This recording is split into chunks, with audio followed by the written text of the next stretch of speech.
Hello, हम लोग अभी कर लेंगे क्योंकि आगे हम बात करने वाले हैं जूही चावला के बारे में, जो कि अपने टाइम की one of the most beautiful actresses थी with beautiful curls. Juhi Chawla was born in Ambala, Haryana on 13 November 1967। के फादर आईआरएस में ऑफिसर थे। लेटर जूही ने अपनी पढ़ाई वगैरह सब मुंबई से कंप्लीट करी।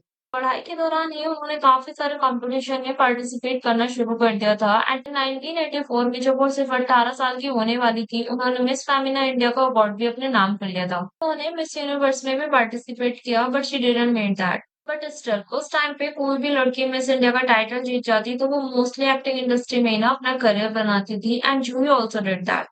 और 1986 में एक मूवी आई थी कॉल्ड एज सल्तनत, उसमें जूही चावला थी। इसी मूवी से उन्होंने अपना बॉलीवुड में डेब्यू किया। की एक्टिंग फिल्म इंडस्ट्री के लोगों को काफी पसंद आई और उन्हें कयामत से कयामत तक फिल्म ऑफर हुई।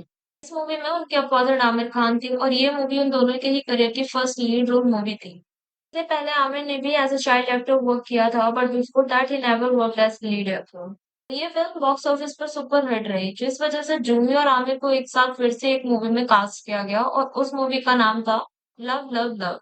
ये वाली फिल्म उनकी पहली फिल्म की तरह हिट नहीं गई और 1990 तक जूही ने और भी काफी सारी मूवीज में वर्क किया, जिनमें से मोस्टली सारी मूवीज फ्लॉप ही गई। इस वजह से उनके करियर का ग्राफ नीचे जाता रहा और उनके करियर पे काफी बुरा असर होने लगा। इस सब के चलते उन्हें एक एवरेज एक्ट्रेसेस की लिस्ट में डाल दिया गया। लेकिन इन 1992 एक फिल्म आई थी कॉल्ड एज बोल रहा था बोल। वही फिल्म है जिससे उनके करियर में एक टर्निंग पॉइंट आ गया, क्योंकि ये मूवी काफी बड़ी हिट बन गई थी।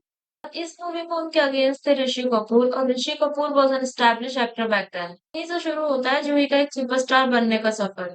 अभी भी वो एक एवरेज एक्टर की लिस्ट में ही थी, बट स्टिल उन्होंने काफी बड़े बड़े एक्ट्रेस के साथ वर्क किया था, लाइक शाहरुख खान, सनी देओल, गोविंदा।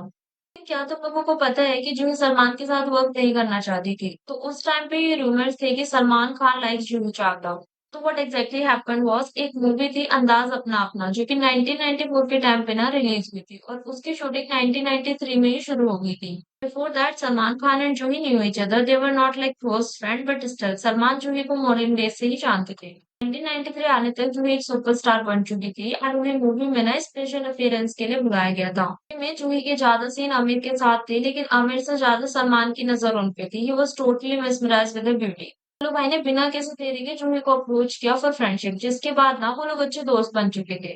और फिर एक फॉरेन टूर होने वाला था जहाँ पे काफी सारे एक्टर्स जाने वाले थे, और इसी टूर का पार्ट थी जूही एंड सलमान। जिस वजह से वो लोग काफी सारा टाइम एक साथ स्पेंड करने लगे, और उसी दौरान Salman confessed his feeling for Juhi और he explain that he wants to marry Juhi and spend his life with. But उस टाइम पे सलमान की रेपुटेशन वाज नॉट गुड, तभी ये बोला जाता था कि Salman tries to control his girlfriend's life and he is very abusive. Plus वो अपनी गर्लफ्रेंड्स को बिना दूसरे एक्ट्रेस के साथ वर्क नहीं करने देते थे। उस टाइम पे जूही अपने करियर के पीक पे थी and she don't want to take any kind of risk, और उन्होंने सलमान को साफ साफ मना कर दिया। सल्लू भाई तो सल्लू भाई ही रहेंगे, और उन्हें रिजेक्शन बिल्कुल भी मंजूर नहीं हुआ। टूर से वापस आने के बाद वो जूही के घर चले जाते हैं to meet her father and ask his permission to marry his daughter. लेकिन उस टाइम पे जूही के फादर को भी ना सलमान की रेपुटेशन के बारे में अच्छे से पता था, और कोई भी फादर ही नहीं चाहेगा कि उनकी बेटी की शादी एक ऐसे लड़के से हो जो काफी ज्यादा कंट्रोलिंग और अब्यूसिव है। जूही के फादर ने भी सलमान को मुंह पे ही मना कर दिया। और कहा जाता है कि उस बात के दौरान ना जूही के डैड एंड सलमान के बीच में आर्ग्यू होने लगा, और तभी से जूही डिसाइडेड कि अब वो कभी भी सलमान के साथ मूवी नहीं करेगी। दैट वाज द रीजन कि उन्होंने फिर कभी भी कोई फिल्म साथ में नहीं करी। जस्ट एक फिल्म दीवाना मस्ताना में सलमान का एक गेस्ट अपीयरेंस था, और फिर कई साल बाद मूवी सलामी इश्क में दे वर्क टुगेदर। रिलीज के टाइम पे देयर वाज वन पर्सन जिसे जूही काफी ज्यादा पसंद करती थी, एंड ही वाज जय मेहता, जो कि एक बिजनेसमैन थे, और जय भी जूही को काफी टाइम पहले से जानते थे। Even he also makes her feel special. जब भी जूही कहीं होती थी ना, तो वो उसे सरप्राइज देने पहुंच जाया करते थे। इवन जूही के बर्थडे पे ना he sent her tons of roses because he was in love with her. और जब कभी भी कोई भी मौका नहीं छोड़ते थे उन्हें इम्प्रेस करने का। लेटर जब propose Juhi and asked if she marry him, लेकिन उस टाइम पे जूही शादी नहीं करना चाहती थी, क्योंकि वो अपने करियर के पीक पे थी। और 90s के टाइम पे सभी एक्ट्रेसेस को ये पता था कि once you marry then you are done with Bollywood. जिस वजह से जूही वाज सो कंफ्यूज, क्योंकि she also loved Jay Mehta and she wanted to marry him as well. और ऑन द अदर साइड वो अपने करियर को भी नहीं छोड़ना चाहती थी, जिस वजह से जूही एंड जय डिसाइडेड कि वो लोग शादी तो कर लेंगे लेकिन किसी को भी ना बताएंगे नहीं। एंड जय आल्सो एग्रीड विद हर और 1995 में उन्होंने शादी कर ली। और उस टाइम पे जूही वाज 28 इयर्स ओल्ड और जय वाज 34। वो उनसे पूरे 6 साल बड़े थे। और एज की बात इसलिए करी गई है क्योंकि आज तक ना लोग जूही को काफी ज्यादा ट्रोल करते हैं for marrying a old man. But personally I can't understand how can people be so rude. उनके बीच में सिर्फ 6 साल का गैप है जो कि बिल्कुल भी ड्रास्टिक गैप नहीं है। अभी उनके अपीयरेंस में ना जूही ज्यादा यंग लगती है। इट डजंट मीन कि उनको ट्रोल किया जाए। एनीवेज बैक टू 1995 उन्होंने शादी कर ली और इसके बाद भी ना वो काफी सारी मूवीज में वर्क कर रही थी। और 1997 में एक और मूवी आई इश्क करके। और इस मूवी में भी ना जूही के साथ आमिर खान ही थे। लोगों को उनकी ऑन स्क्रीन केमिस्ट्री काफी ज्यादा पसंद थी। लेकिन इसी मूवी के सेट पे ना आमिर एंड जूही की दोस्ती खत्म हो गई, जिस वजह से वो लोग 7 साल तक एक दूसरे से बात नहीं किए थे। हुआ ये था कि शूटिंग के दौरान आमिर खान सबके साथ मजाक और मस्ती कर रहे थे और ब्रेक के दौरान वो जूही के साथ भी मस्ती करने लगे। He kept pulling her leg, लेकिन जूही को ना ये मजाक बिल्कुल भी पसंद नहीं आ रहा। इंस्टेड वो काफी इरिटेट हो रही थी, लेकिन फिर भी आमिर नहीं रुके और फिर जूही अपना सारा सामान लेके ना सेट से चली गई। उस टाइम पे शी वॉज एक्सट्रीमली एंग्री, लेकिन लोगों को लगा कि कल तक ना सब ठीक हो जाएगा एंड वो वापस आ जाएगा। लेकिन ऐसा बिल्कुल भी नहीं हुआ और दूसरे दिन भी जूही सेट पे नहीं आई और सबको डर लगने लगा कि कहीं जूही मूवी को छोड़ ही ना दे।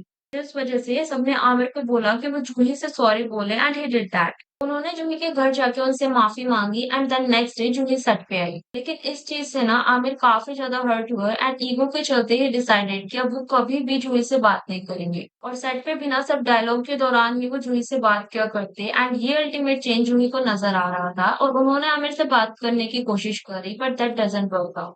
एंड इस तरह पूरे 7 साल तक उन्होंने आपस में बात ही नहीं करी और सडनली एक दिन दे डिसाइडेड कि वो मिलके बात करेंगे and will short out things. उसके बाद वो लोग मिले, बात करी एंड फिर से उनके बीच फ्रेंडशिप हुई। लेकिन उन्हें काफी रिग्रेट हुआ कि उन्होंने ये लड़ाई करी क्योंकि उनके साथ में काफी सारी ब्यूटीफुल मेमोरीज थी। और देखा जाए तो उन्होंने अपने करियर की शुरुआत भी एक साथ ही करी थी क्योंकि दोनों की फर्स्ट हिट मूवी एक साथ ही थी। और अगर वो लड़ाई नहीं करते तो शायद उनके साथ में ना और भी अच्छी मेमोरीज होती। लेकिन फिर भी इश्क was the last one together क्योंकि उसके बाद वो टाइम निकल चुका था कि उन्हें फिर से एज लीड एक मूवी में कास्ट किया जाए। जूही उसके बाद भी काफी टाइम तक वर्क करती रही, लेकिन 20s के टाइम पे उन्हें ये रिवील करना पड़ा दैट शी इज मैरिड क्योंकि at that time she was pregnant और उनका बेबी बम्प ना सबको नजर आने लगा था। और तब जाके सबको पता चला कि शी इज मैरिड और पूरा बॉलीवुड शॉक में चला गया था। और तभी की ये बात है जब लोगों ने जूही को ट्रोल करना शुरू कर दिया था for choosing Jay over Salman Khan. लेकिन Juhi was happy with her decision after knowing what happened with Aishwarya. और 2021 में ना उनकी एक बेटी भी हुई। उसके बाद she took a break of 1 year, लेकिन 2003 से ही ना उन्होंने फिर से काम करना शुरू कर दिया था। और 2019 तक जूही की फिल्म्स कंटिन्यू आती रही है, चाहे साल में एक आई या दो, लेकिन उनकी हर साल मूवी जरूर आई है।